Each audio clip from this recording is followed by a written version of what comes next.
Welcome. This episode is on addiction recovery, and the fact that you're watching this, as far as the Thrive class, you're going to want to get the handouts, and you've got some fill in the blanks. So get with your coordinator and get a copy of this handout, and then fill it out during the lesson and turn it in, and you'll get credit for attending the addiction recovery class. And so the first thought question I have for you is, why do you think a person gets addicted? I don't know of any studies that says people start out to be addicted. And there's a lot of different reasons out there. And we're going to talk about some of those tonight. And too many times people just want to put like a Band-Aid. I got a small one here. I want to put a Band-Aid over the addiction issue and fail to go to the core. Today, whenever you're watching this, I'd like to go to the core. Obviously, we only have a short time here, so we're not going to cover everything and expect to have someone set free because they watched the video. That's not going to happen. But I want us to kind of understand that what we're going to teach and show here, there is some truth behind it. And in fact, we're going to shine the light on those truths. We'll shine the light on those truths. But in this lesson, we're not going to actually teach the light and teach that truth. We're going to stick with the addiction and show you how it relates to each other. But just know that behind the scenes, what we're talking about are some truths that we don't normally think about. And if you stop and think about it, we all have hurts, we all have hang-ups, we all have habits. And we can get addicted because of each of those and in each of those. And let me give you a little science lesson here to just kind of get started here. Okay, figure how the planets rotate, and then the yellow represents the sun, and it's probably the scale and the size of the planets that we're showing here. It's appropriate in scale. So there was a study a while back, and the question was, does the sun rotate or revolve around the earth, or does the earth revolve around the sun? And you may have an answer, you may not know, but 26% of the people that took that survey were wrong. They said that the sun revolves around the earth instead of the earth revolving around the sun. And you couldn't convince them any different. And what we're about ready to talk with you tonight or today is kind of the same thing. You're going to hear some things that you may not agree with, and you may not see the truth with, but at the same time, it is true. And so we want to help you walk through some of those truths. Whether you believe them or not does not affect the fact that they're true. It just affects how you perceive them, receive them, or don't receive them. So we have hurts, hang-ups, and habits that we've talked about. And then we all have them. And I've got some good news and I got some bad news. The good news, which is in your handout, is you can become free from all of your addictions, period. You can be. It depends on your choices. It also depends on your motives. Here's the bad news. If all you want to do is break yourself or rid yourself of the addiction, then you will not overcome them. Period. So let's explain here. Think about why you may have gotten involved in an addiction. And usually it comes from you wanted some relief. You wanted an escape. And it didn't matter to you what the cost was. I just needed to have an escape. Then over a period of time, your body started demanding that comfort. Started demanding whatever method you went to for that comfort. So I want you to see here is you did this because you wanted relief. Your body says, I need this relief now. I like what I got. And that's a selfish motive. So if you think about it, selfishness got you started into that. So if all you want to do is get rid of the addiction because it's costing you too much, or now it hurts too much, or whatever the reason is, isn't that the same selfish motive? You ever heard the saying that a house divided cannot stand? That is a truth. If selfishness got you into it, selfishness can't get you out of it. It will keep you into it.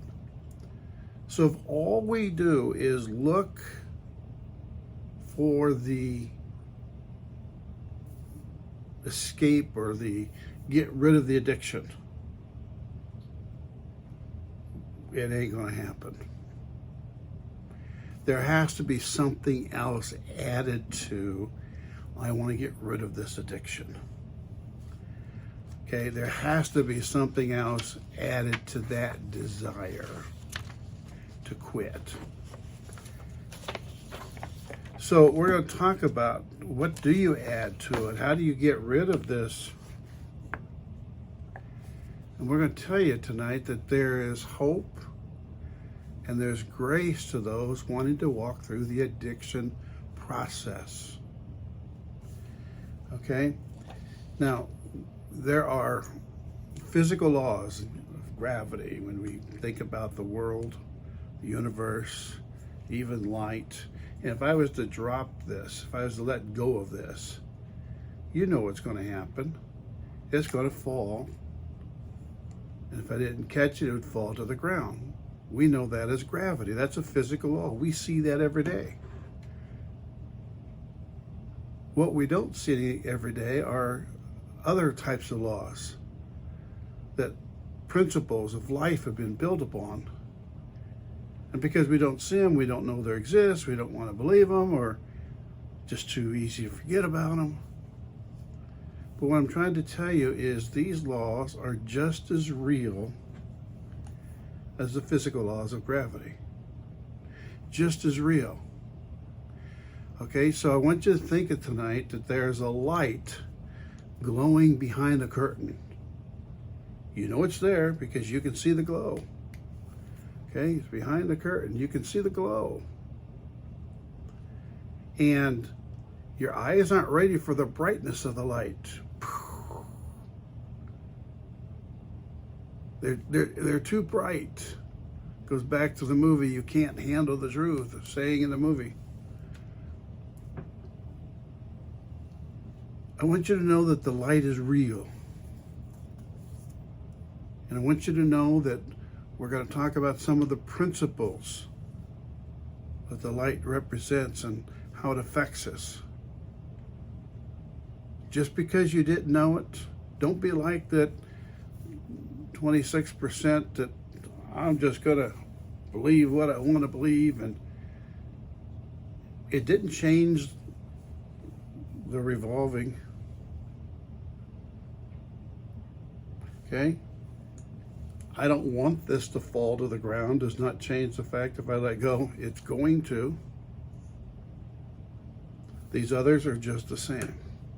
So we're going to focus on 3 areas tonight or today or during whenever you're watching this. And this is number 3 in your handout. It's being a captive, being held prisoner, and being wounded. So I would ask, what's the difference between being a captive and being a prisoner? So think of that just for a moment.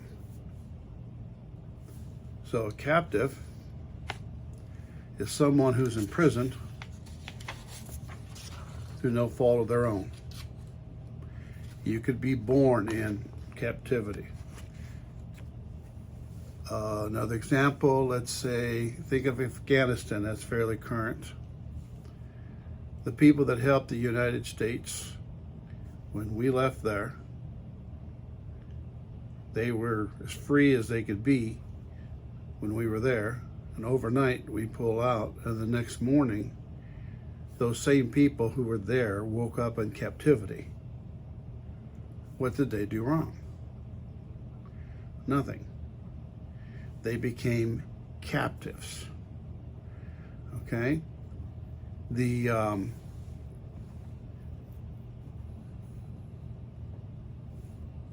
key to that, understanding that, is a captive who is in prison for something that happened to them, no fault of their own.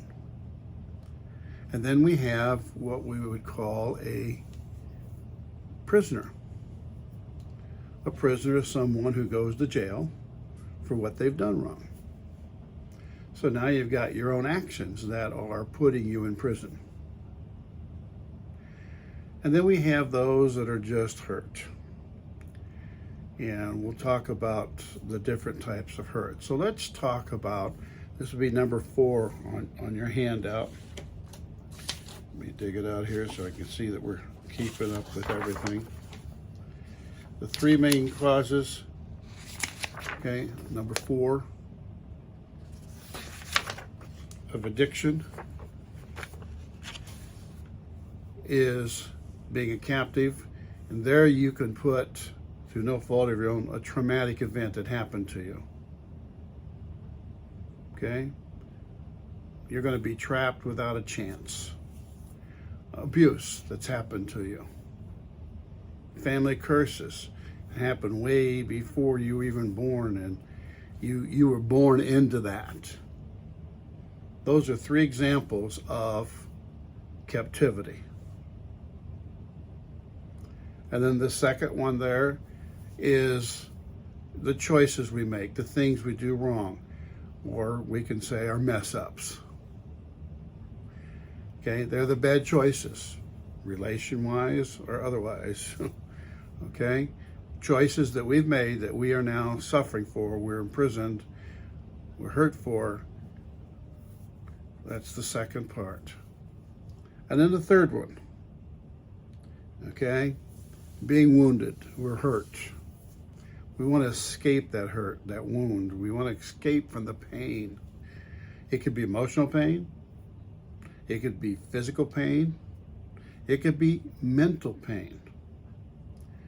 But I want to give you an example here as a note.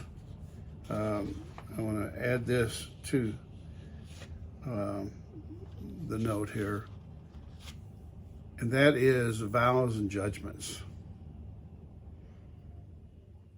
You ever heard of the law of judgment? Well, in the law of judgment, you actually become what you've judged. I'm going to explain that to you. Have you ever seen a child grow up with alcoholic parent or parents, and they said, I will never drink alcohol because what they saw with their parents? That's probably a good thing to say. But too many times we don't stop there. Too many times we say, we judge that parent that they don't love me. They love the bottle more than they love me. Or you're a despicable person for doing that. That's judging. And then comes the vow. Well, when I grow up, I will never be like you. I will never be like that. So they took the vow and the judgment and they put it together. That vow and that judgment becomes very powerful force in you. And that's why those that say they won't become. That's just the same as dropping this.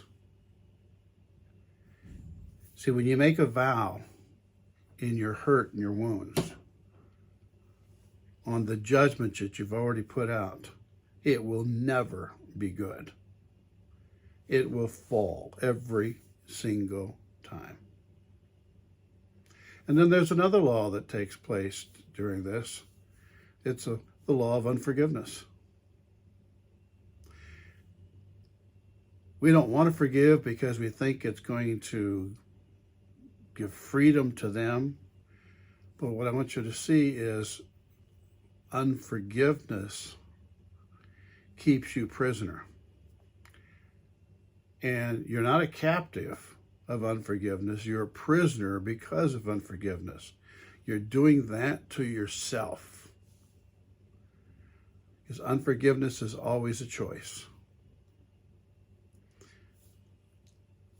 So if you're looking at your handout, we should have everything filled in from 1 through 4. Okay, let's talk about some types of addiction. We've already talked about one, alcohol. Then there's anorexia, bulimia. There's no way in the world I could get to all of them, but drugs, narcotics, gambling, overeating, pornography, shoplifting, smoking, workaholic. Okay. It could be just depending on other people for your self-worth. It could be, I'm addicted to having to have an attaboy or a compliment before I get everything done or before I do everything. And that's why I am doing everything. So the next part we want to look at is the definition of addiction. So this will be the first one of number 6. Any compulsive, habitual behavior that limits the freedom of human desire. Okay, so basically you have a desire to be free and not have this habit or this addiction control your life, and you can't shake it. Well, you rationalize all day long. We'll talk about that a little later. Oh, I can quit anytime I want to. Really? Try it. The addiction says, no way. Your body says, no way. And now you're trapped. So it's the compulsive, habitual, over and over behavior, which is part of the addiction. The second part, it's caused by an attachment. Think about nailing something to a wall, something along that line. You're literally nailing yourself or that object, that drink, that feeling, whatever, wherever you're at. You're nailing yourself to that. You're attaching yourself to that. And then the third fill in the blank there is behavior. Behavior indicates action. Okay? I don't think you can be addicted without the action. So think about that. Behavior, your action is essential to addiction.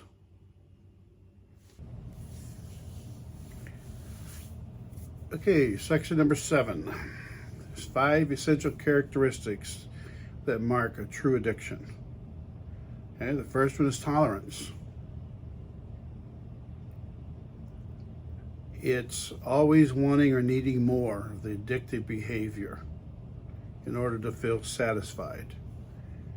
This is where, if we think about alcohol, you get used to alcohol. Your body builds up a tolerance, therefore it can handle more.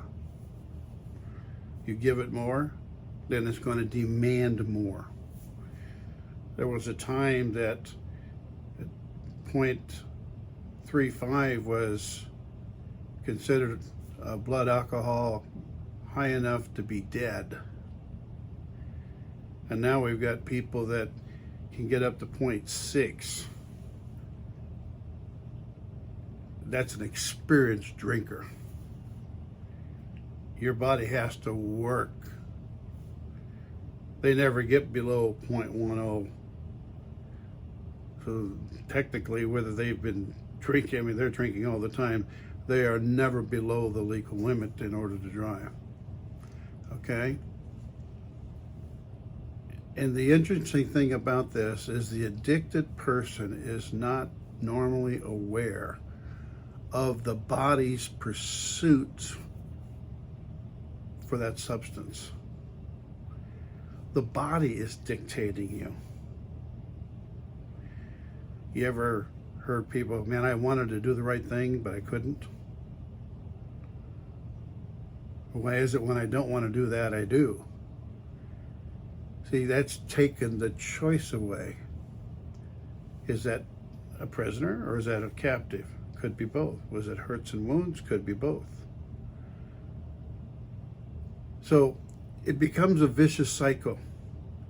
One becomes used to a certain amount of something, and then this being accustomed to says, hey, body says, I gotta have it. So it started out with I desire it, I like it, and now the body says I demand it. I've always said that nobody started drinking to become an alcoholic. Nobody. But every alcoholic started with the first drink. It was a simple little desire. And then it grew for whatever reason, and then the body began. So tolerance is the first one. The second one is, once you've been doing this for a while, is withdrawal symptoms. Okay? This happens when you curtail or hold back or start slowing down on the addicted subject. There's basically 2 types of withdrawal. There's a stress, you can just write this down, it doesn't fill in the blanks. There's a stress withdrawal, where the body is deprived of something it's accustomed to, and then it responds with danger signal. And now you got somebody who's all worried and nervous, and then the brain. In fact, let me show you here. The brain on the inside is literally misfiring and trying to tell you that there's something wrong. So that withdrawal is dictating your nervous reactions and basically everything about you. Okay? There's an uneasiness. There's a quick, easy agitation. Okay? There could be rapid pulse. There could be tremors and panic, all of that. And then the other one is there's a rebound and a backlash reaction. Okay? So if you think about it, you get started into an addiction behavior, addictive behavior, to get rid of pain, forget this or that. Well, this rebound or backlash is just the opposite. In fact, it's just as severe in the opposite direction, because it's caused by the chemical dependence that your body craves. Because what it's trying to do, the body is trying to balance everything. And if you don't give the body what it wants, it's going to make you pay. So it literally becomes worse than the pain that you started the addiction behavior with in the first place. Okay, there could be seizures, hyperactivity. So that is the withdrawal symptoms. Number 3 is self-deception. This is where your mind starts playing tricks on you. Okay, you start denying, nope, I'm okay. I can quit this anytime I want. I just don't want to. Okay, rationalization. You start making excuses, displacement. You find something else or a reason to continue the behavior. And then, Lord knows, you've got all types of defense mechanisms. You've got an answer ready for everything, to family members who may want to help, to bosses. You actually plan ahead of time. Okay? And what you think about is actually it's malignant. It's going to go to every part of your life. It's corrosive on your self-esteem. You look at yourself in the mirror and you know what you're seeing, because you see the uglies from the inside out. So self-deception, you don't see who you truly are. And then there's a loss of willpower. Okay? And this is actually where defeat sets in. One part wants to be free, and the other part wants to continue in the addictive behavior. So just taking that, I want to be free. The other part says, I don't want to be free. Who do you think will win every single time? The natural body that says, I don't want to be free. The body's wants is always going to be stronger than your desires. Think about New Year's resolutions, or any resolution. I'm going to stop drinking tomorrow. Okay? I use drinking because it's easy to talk about. And so tomorrow is always the best day to start or stop something. See how we rationalize that? So this is part of that bad news. As you try to control your behavior and get it under order with the intentional resolutions, you actually start the defeating process. Because what's at the middle of resolutions? What I want. What's at the middle of selfishness? What I want. What started you on that addictive behavior? What I want.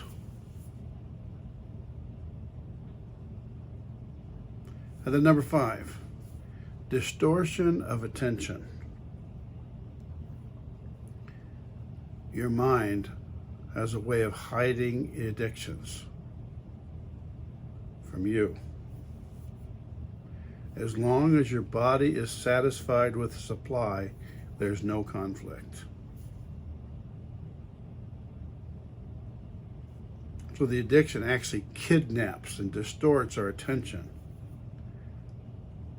And that hinders our capacity for life, of love, relationships. It's like a heroin addict, basically incapable of human living. We've all seen the pictures of the people in their inner cities, in the tent cities shooting up like walking zombies. That's not living. There's no room for anything else. And here's the big thing, is this addiction, this behavior is our ultimate concern. It's like it becomes our God. And that's the problem. So, can you see now, by just trying to get rid of this,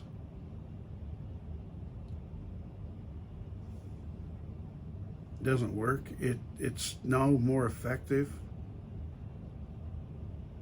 It just can't, because you're literally fighting against yourself on a fight that you can't win.